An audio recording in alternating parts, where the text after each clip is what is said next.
விழிப்புணர்வு கருத்துக்களை பகிர்ந்து கொள்ள உங்களுடன் நான் ஜெயஸ்டிவ்யா.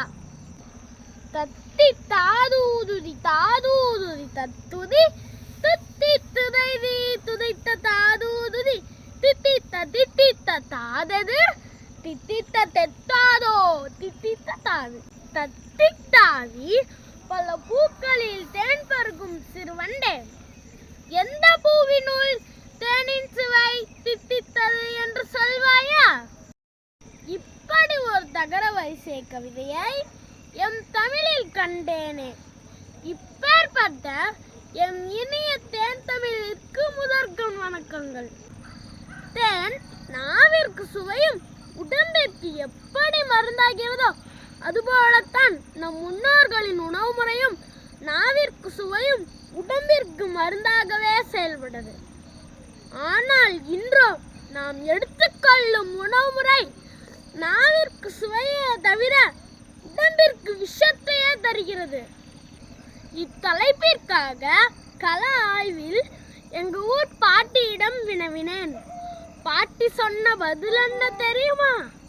காத்தால கரைச்சி குடி, நீர் மோறு, பழைய சோறு, மத்தியானம் மாமங்கூட கேப்பங்களி, கம்மஞ்சோறு, காட்டுல மேட்டுல விளைஞ்ச பயிர் பழம் எல்லாம் சாயங்காலம் நொறுக்கு தீனி, ராத்திரிக்கு கேவு ரடை, வரகு சோறு, அன்பு நிலாச்சோறும்.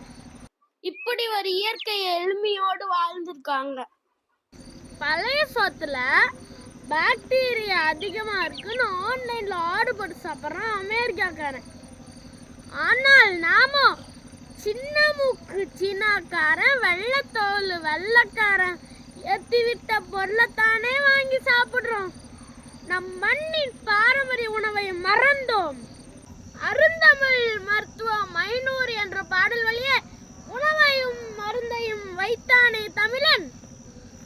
மூளைக்கு வல்லாரை, முடிவளர நீலி நில்லி, ஈலைக்கு முசுமுசுக்கை, எலும்பிற்கு இளம்பிரண்டை, பல்லுக்கு வேளாளன், பசிக்கு சீரகமிஞ்சி, கல்லீரலுக்கு கரிசாலை, காமாலைக்கு கீழானில், கண்ணுக்கு நந்தியாவட்டை, காதுக்கு சுக்குமருள், தொண்டைக்கு அக்ரகாரம், தோளுக்கு அருகுவேம்பு, நரம்பிற்கு அமுக்குரான், நாசிக்கு நொச்சி தும்பை, உரத்திற்கு முருங்கைப்பூ, ஊதலுக்கு நீர்முள்ளி, முகத்திற்கு சந்தானை, மூட்டுக்கு முடக்கருத்தான், அகத்திற்கு மருதம்பட்டை, அம்மைக்கு வேம்பு மஞ்சள், உடலுக்கு எள்ளெண்ணெய், உணர்ச்சிக்கு நிலப்பனை, குடலுக்கு ஆமணக்கு, கொழுப்பெதிர்க்க வெண்பூண்டு, கருப்பைக்கு அசோகப்பட்டை,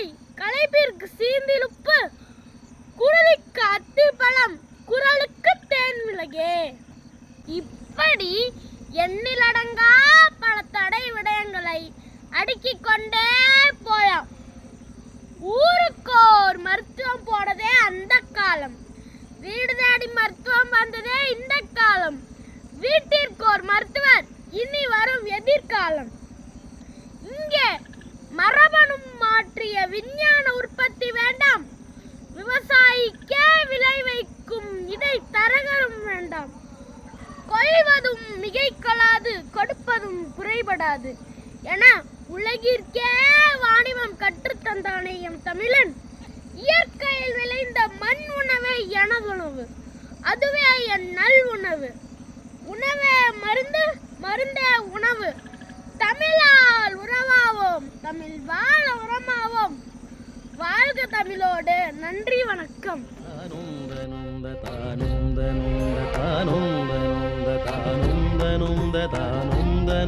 தானும்